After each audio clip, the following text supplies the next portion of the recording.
Hi guys, welcome to my channel. Today we'll start yet another chapter of toxicology. In my last three videos, in my previous three videos, I have discussed the chapter of general toxicology. There we have dealt with the poisons in general, their definition, classification, how they create the symptoms, their mechanism of action, how a suspected case of poisoning should be managed generally. From this day onwards, in each video, I will deal with one specific class of poisons according to the classification that we have covered, and we will see how the symptoms appear and how they should be managed. So for today's class, I have chosen the poisons of the class corrosives. Corrosives are a class of poison that cause corrosion of the skin as on mucous membrane, as evident from the name itself. So literally, corrosives are the poisons that cause corrosion of the skin and mucous membrane. Now chemically they can be of two types, acids or alkali. Acids, they are also of two types, organic and inorganic. In today's class, my focus of this discussion will primarily be on the acids, because in India, among the corrosive poisoning, acids are the most common culprit.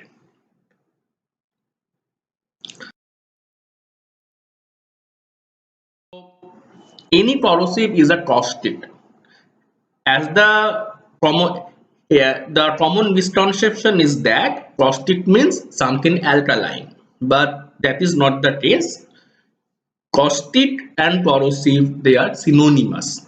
Just because potassium hydroxide is known as caustic potash and sodium hydroxide is known as caustic soda, caustic means alkaline, it's not fact. Caustic and corrosive are synonymous. So how they produce the injury when they fall on the skin or mucous membrane? There are three distinct phases. The initial phase is the acute inflammatory phase. It lasts for the first week. So what happens? First, there's the local mucosal erosion. The cells, they undergo necrosis. And this necrosis is caused by direct action of the acid or alkali, direct action of the corrosive, as well as due to vascular thrombosis. So this necrotic mucosa then sloughs off at the third or fourth day, resulting in an ulcer, and that ulcer, then there's a formation of a granulation tissue over that ulcer. Now in the second week, this granulation tissue is replaced by collagen. This marks the latent or late granulation phase. During this period, perforation is most common to occur. Perforation of what? Perforation of internal organ, mostly like stomach, or most commonly stomach, rarely esophagus. So chronic, then it is followed by chronic cicatrization phase. So in the chronic cicatrization phase, what happens? There is formation of excessive scar tissue around the injured area in the region of submucosa and muscularis mucosae. So due to this formation of the scar tissue, it can lead to contracture. That's why if you see the acid burn victims on whose face or hand acid has been thrown, their face or neck, this region, they are healed with excessive scar tissue formation, and there's always some degree of contracture. First we will deal with acids. Acids are potent desiccants. Desiccants mean they will cause the tissue to dry with the ability to produce coagulation necrosis of the tissue. This is a characteristic of acids. They cause coagulation necrosis with the exception of hydrofluoric acid. Hydrofluoric acid produces liquefactive necrosis just like the alkalis. So after the necrosis, there is a S-star formation. S-star is a slough area, and due to this formation of the S-star, this has a self-limiting effect. That is, the acid causes coagulation necrosis of the tissues, then an S-star is formed, so further penetration by the acid is not possible. So what causes this corrosiveness of the acid? Initially, it was thought that pH is the most important factor. Lower the pH, higher is the corrosive effect.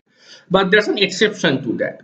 That is normal lemon juice. Normal lemon juice has a very low pH, 2, but almost zero corrosiveness. So, what is important are the other factors. Its molarity, concentration, and the complexin affinity for hydroxyl ion. So these are the important factors that determine the corrosiveness of an acid. So when acid is ingested, first it involves the oral mucosa, then esophagus, then stomach.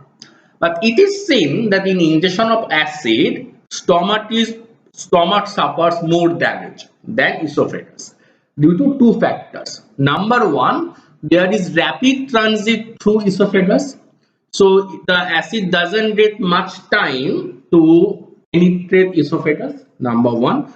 Number two, esophagus is lined by squamous epithelium, whereas which is more resistant to acid, contrary to the columnar epithelium which lines stomach.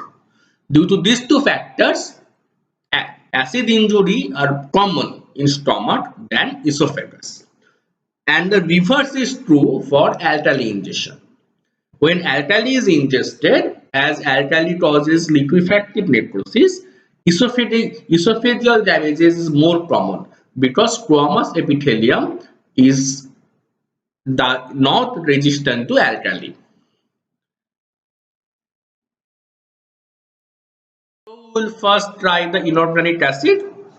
There are three common inorganic acids: sulfuric acid, hydrochloric acid, and nitric acid. So in this three, the sign and symptom, they are mostly same. So without going into repetition of the same information again and again, I have selected only sulfuric acid. So today I will discuss sulfuric acid, but the sign and symptoms and the management, they are same for the hydrochloric and nitric acids also. So sulfuric acid, the sources are how it can be obtained. It is one of the most widely used industrial chemical in India. It can be found in the storage batteries and many laboratories, etc. Fatal dose of sulfuric acid is 20 to 30 ml of concentrated acid. So this concentrated acid, when it comes in contact with water or any solvent, it liberates heat. This exothermic reaction, this heat also contributes to its injury formation. Now, what are the different clinical features? What happens if any person ingests sulfuric acid? First, there will be a burning pain from the mouth up to the stomach. Abdominal pain is very severe. Then it is followed by intense thirst. However, attempts at drinking water will produce violent retching and severe vomiting.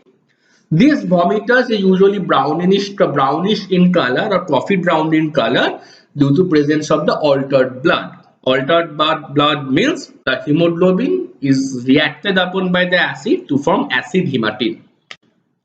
And these vomiters may also contain shreds of the stomach mucosa.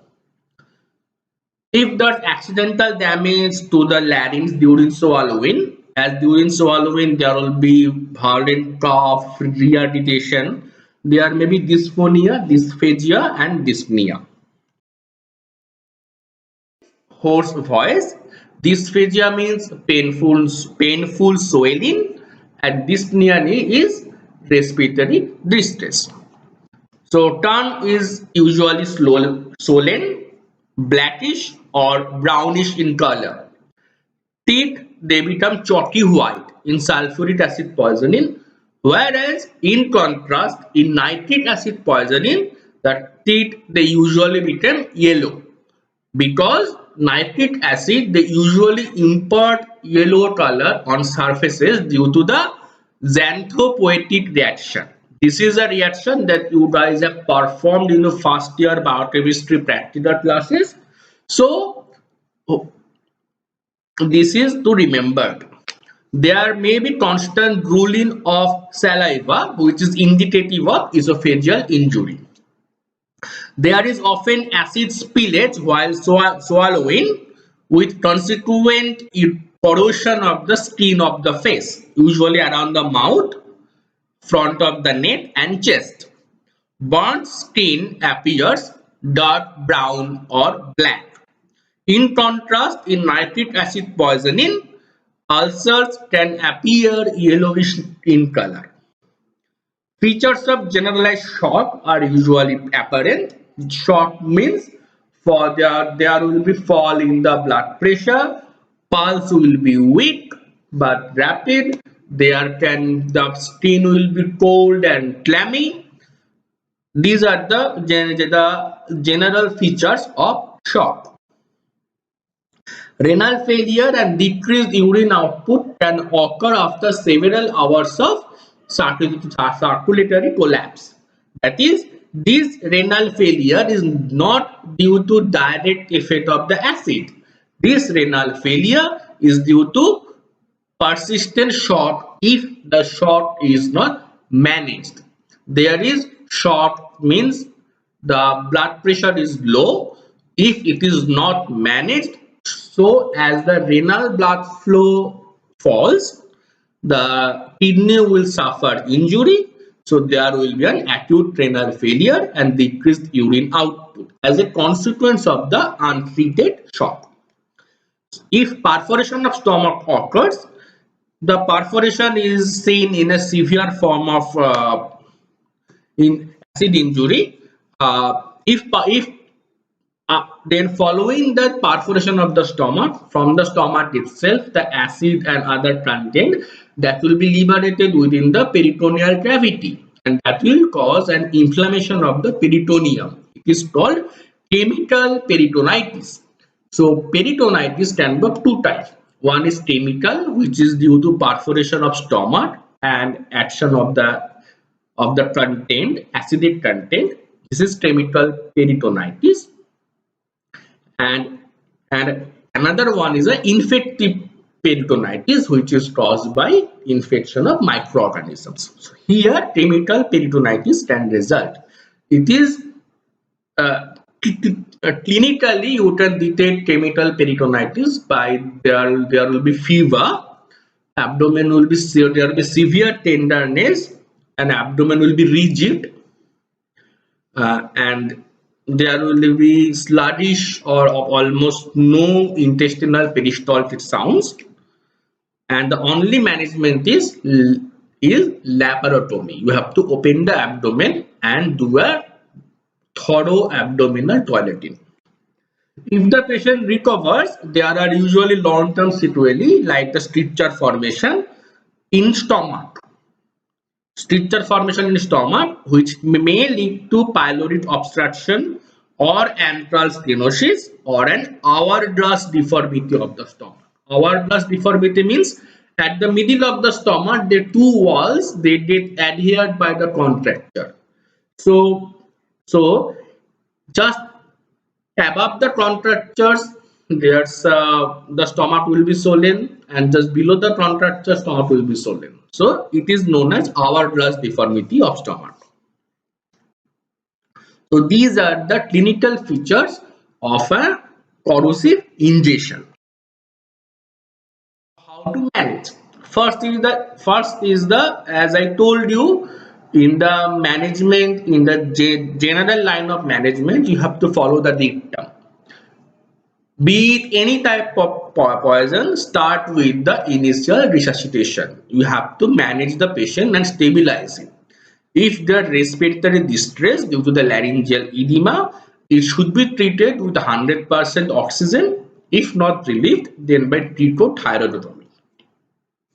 Then comes the phase of decontamination. You have to remove all the contaminated clothing and Irritate the exposed skin copiously with normal saline. Use water. Do not use any alkaline water because acid and alkali will react producing heat. That heat will aggravate the injury. So wash with normal saline. If not available, then plain tap water. Do not use any alkali. Eye injury should be dealt with by retraction of the eyelids. You have to retract the eyelids and prolonged irrigation for at least 15 to 30 minutes with normal saline. Then what is the then comes to deal with the unabsorbed poison in the stomach, that is the acid which is remaining in the stomach, how to deal with it. Do not try to neutralize the acid with alkali because the heat will cause perforation of stomach if that not has already happened. So try with administration of water or milk as a demulcent if the patient is seen within 30 minutes of injection. If the patient comes late after 1 hour, then you should assume the stomach wall is sufficiently thin, is very thin. So even if administration of water and milk can cause perforation, so do not do. Contraindicated are oral feeds. Do not give any oral feed until the patient is well enough. Induction of vomiting. Emesis is contraindicated. Stomach wash is absolute and absolutely contraindicated. Use of activated charcoal and any attempt at neutralization of the acid with alkali must be avoided. Administration of steroids has been shown to delay the formation of contractures, so they are routinely given. And we administer antibiotic only if infection occurs. That infection can be of the superficial ulcer of the skin and mucous membrane, or in case of a terminal peritonitis, antibiotics are usually given. Nowadays, it's almost a dictum that after the first 24 to 48 hours of injection, flexible fiber optic endoscopy is done to assess the damage to the esophagus and stomach. And if there's sufficient damage or an perforation, emergency laparotomy is mandatory. So this is how a corrosive injection to be managed.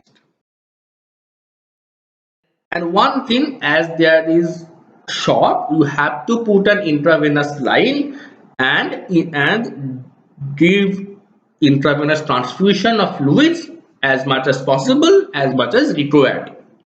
However, overhydration is always to be avoided. So that is the treatment. Now what are the autopsy features if a patient succumbs due to the corrosive injection? So the first autopsy features are the external features. The corroded areas of the skin and mucous membrane, they appear brownish or blackish. The teeth will appear chalky white. Depending upon the amount of the acid and its concentration, the wall of the stomach can be soft, very soft, swollen with blackish corrosion, or there can be disformation, hemorrhage, ulceration, and in extreme cases perforation. And occasionally the entire stomach can be converted into a black disintegrated mass as shown in the photograph. This black disintegrated mass is the stomach. There may be inflammation, necrosis, or perforation of any part of the GI tract. So these are the autopsy features. Medical legal aspects of a corrosive poisoning. Accidental poisoning is more common because these agents are found in the house. They are found in many household products. Inquisitive toddlers or children, they are vulnerable to the alkaline corrosives because they are often kept under the sink or in old soda bottles in the many households. Suicidal poisoning is very rare because corrosive injection is very painful, and there's no logic in dying such a painful death by your own volition.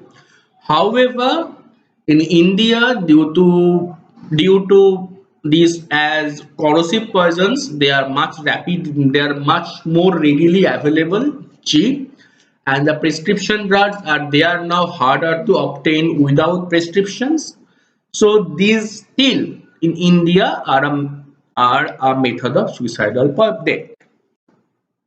Not suitable at all for the homicidal purposes, because acids or alkali, be whatever it is, they can be readily uh, identified by the smell, and their effects are too immediate and too violent, so they are not at all suitable for homicidal purpose. Prolonged exposure of the vapors in the industrial setting, in the industry where these acids are used for as battery, they can lead to respiratory complications. And one more is that disposal of dead body is often done by using the acids. There have been many cases where a dead body is stuffed into a drum full of acid for a days, and after some days that drum is emptied into a junkyard. However, this doesn't work because all of the DNA are not damaged. From the teeth or hair, DNA can be salvaged and identification can be done. And one much more important medical importance of corrosives is that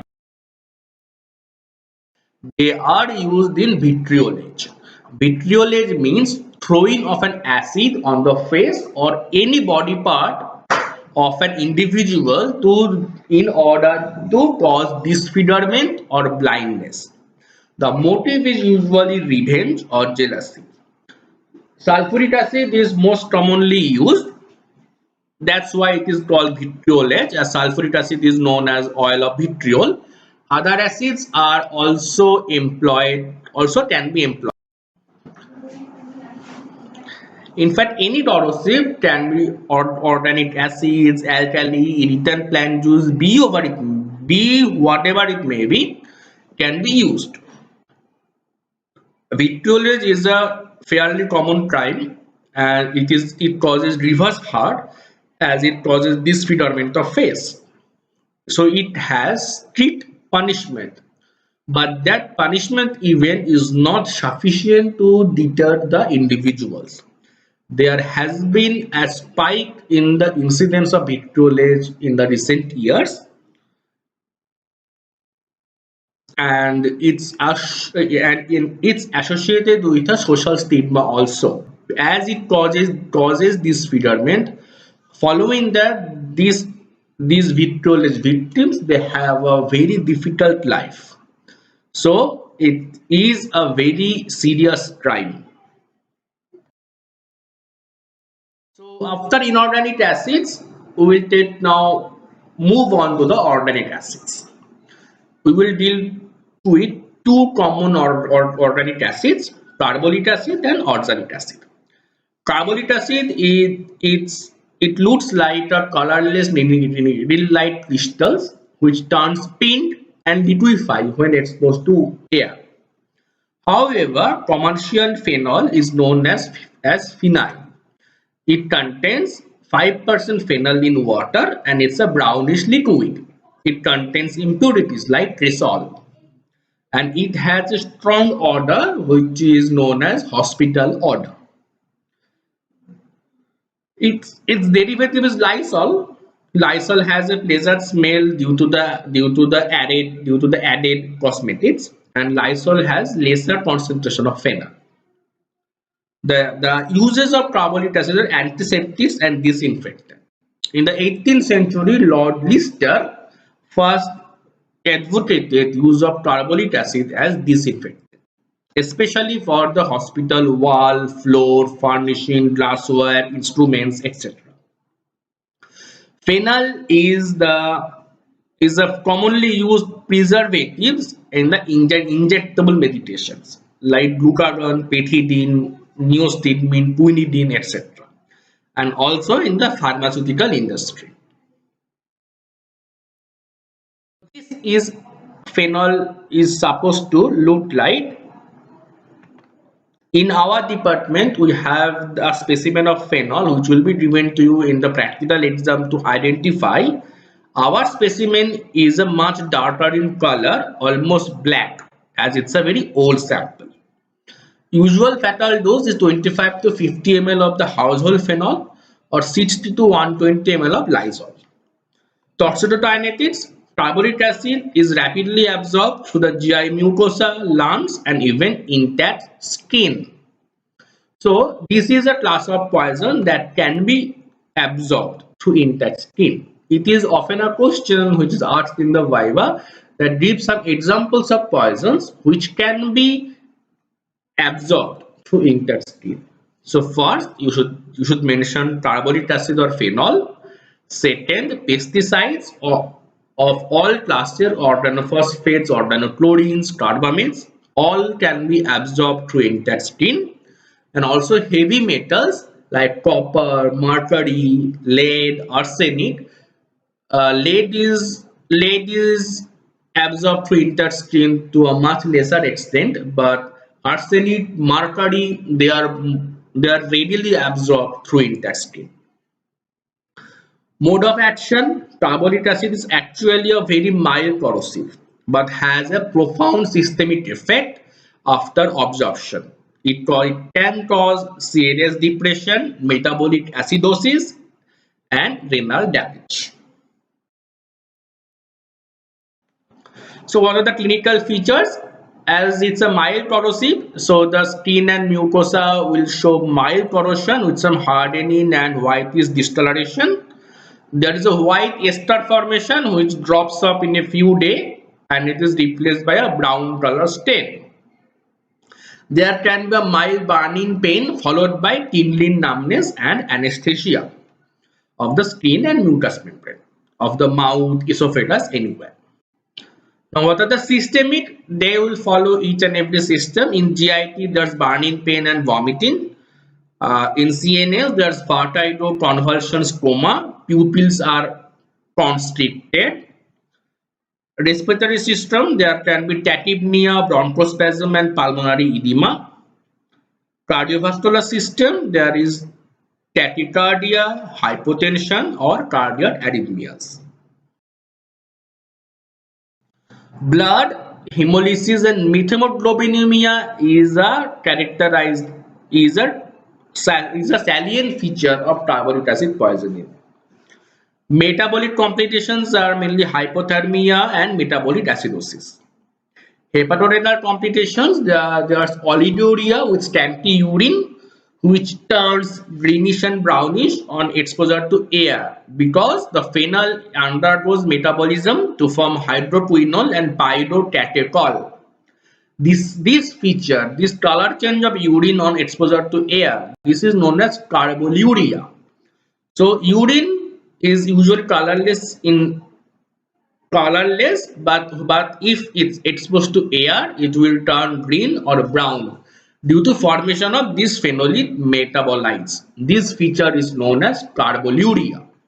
Later, there's renal and hepatic failure. Chronic poisoning leads to phenol marasmus. It is characterized marasmus. Why it's called phenol marasmus? Because like marasmus, there's anorexia, weight loss. There's also headache, vertigo, dark urine, and pigmentation of skin and sclerae. Black pigmentation. This black pigmentation of skin and sclerae is known as ochronosis. So ochronosis is a feature of chronic phenol poisoning. So how to manage carbolic acid poisoning? As carbolic acid can be absorbed through intact skin, first decontaminate the skin by copious washing with normal water or normal saline. Stomach wash can be done with caution, preferably with sodium or magnesium sulfate. It can be done as it's a very mild corrosive. Activated charcoal can be given. If there's methemoglobinemia, it needs to be treated with methylene blue. If there's convulsions, they can be managed with benzodiazepines or barbiturates. or supportive measures as and when the symptoms appear. If there's renal failure, there should be the dialysis, etc. So there's no specific antidote available for carbonic acid. There's no specific treatment other than stomach wash and activated charcoal. All are symptomatic and supportive management. Autopsy features: distinct odor of phenol will be available from the will be there from the mouth and stomach content. Corroded areas over the skin will be initially white, but later they will be brown, like this. Gastric mucosa is grayish white, swollen and leathery. It is not soft or friable, but with Lysol poisoning, it is soapy and soft. Editorial issues: most cases of poisoning are accidental in nature. Suicidal ingestions were common, but now they are less. Now they're less common, rarely homicidal.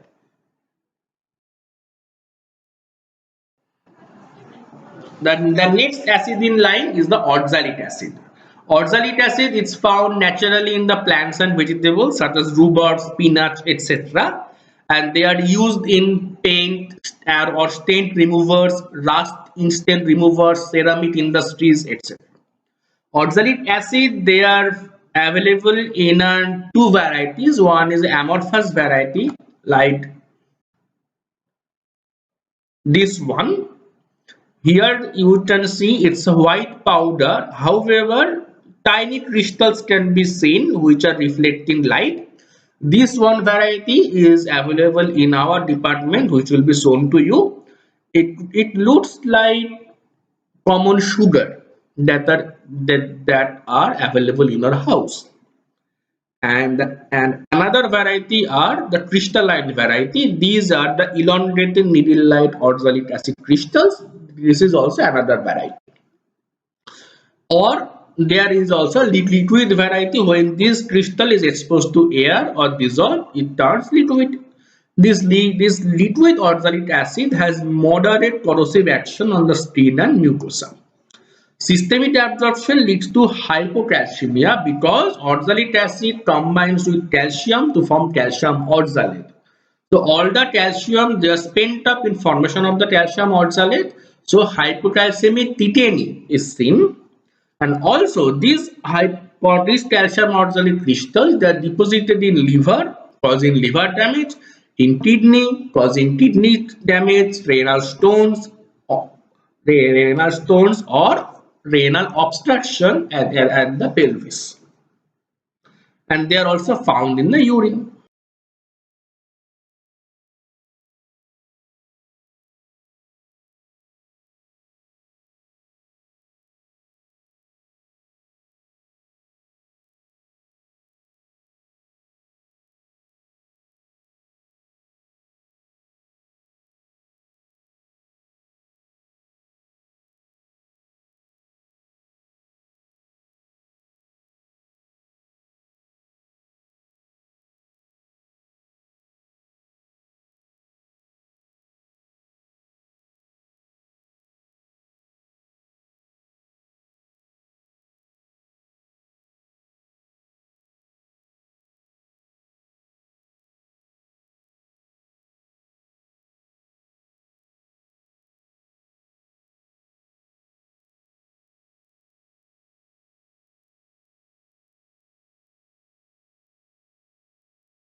The three signs of hypocalcemia. This is Acucher's hand. Here the metacarpophalangeal joints they are partly flexed, and this first metacarpophalangeal joint it's partly flexed and adducted. So this is the feature like a policeman taking tape. This is seen. You have learned this in the anatomy in the median nerve injury. I think so. This is Atucher's hand. Oh, and this Atucher's hand is a characteristic feature of hypocalcemia. There are two signs. One is Vostedt signs. One is Trousseau's sign. So Vostedt sign is if you tap lightly on one chin just in front of the tragus, there will be muscle spasm of that chin, and that angle of the mouth will be pulled up due to action of the levator anguli oris. This is if you tap here, the facial nerve is stimulated, and in hypocalcemia, due to facial nerve stimulation, the muscles innervated by the facial nerve, the masseter, levator anguli oris, etc., they will undergo spasm. So this angle of the mouth will be elevated. That is Vostedt sign.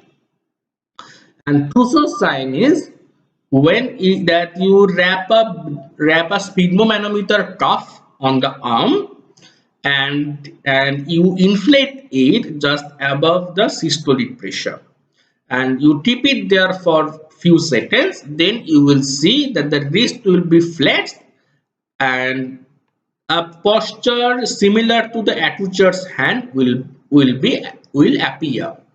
This is Trousseau's sign.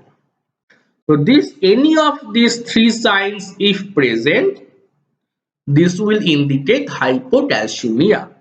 This Atucher's hand or Trousseau's hand, this hypocalcemia you will also find in the emergency in non-poisoning cases, also in cases of severe shock. Severe hypovolemia, then along with sodium, potassium, calcium is also down. One of these three features you will find in the emergency. So these are three well documented signs of hypocalcemia which are present in oxalic acid poisoning. Stomach wash with calcium gluconate or lactate, because this will react with the oxalic acid in the stomach to form calcium oxalate, so they will not be absorbed. So the unabsorbed poison is taken care of.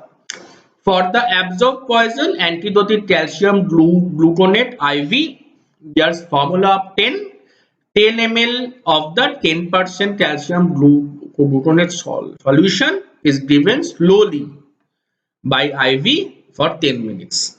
So 10 ml of 10% calcium gluconate solution given intravenously over 10 minutes. Dialysis or exchange transfusion in case of renal failure, and affected skin and eye should be washed copiously with water. Autopsy features scalded mucosa of the GI tract, mainly stomach. There is brown or black color due to acid hematine.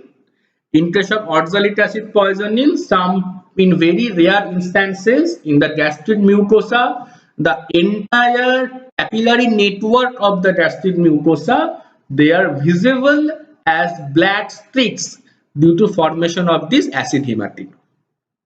Crystals of calcium oxalate can be demonstrated in the scrapings of the mucosa if examined with a polarizing microscope. Whitish or yellowish discoloration of the corroded areas. Renal damage can be diagnosed by microscopy. There's loss of the corticomedullary differentiation, and calcium oxalate crystals can be there in the urine also. So that's how oxalic acid poisoning can be identified in autopsy. Actually, in autopsy, what we will diagnose is a corrosive poisoning. There will be corrosion of the skin around mouth or neck.